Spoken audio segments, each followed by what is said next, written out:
Hello friends, good morning. నేను మీ David sir, polity faculty.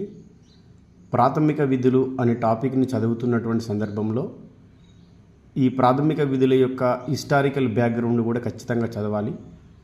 భారత రాజ్యాంగంలోనికి ఏ దేశం నుంచి స్వీకరించాం, ఏ భాగంలో యాడ్ చేశాం, ఏ రాజ్యాంగ సవరణ ద్వారా వీటిని చేర్చడం జరిగింది, ఇవి ఏ రోజు నుంచి అమలులోకి రావడం జరిగింది, ఈ విధులని చేర్చడానికి అప్పటి ప్రభుత్వం వేసినటువంటి కమిటీ ఏది, ఆ కమిటీకి అధ్యక్షుడిగా ఎవరున్నారు, ఎన్ని ప్రాథమిక విధులు ఉన్నాయి, చివరిగా చేర్చినటువంటి విధి ఏది, చివరిగా చేసినటువంటి విధి కోసం చేసినటువంటి రాజ్యాంగ సవరణ ఏది అన్న విషయాలన్నింటినీ కూడా దృష్టిలో ఉంచుకొని మీరు చదవాల్సి ఉంటుంది.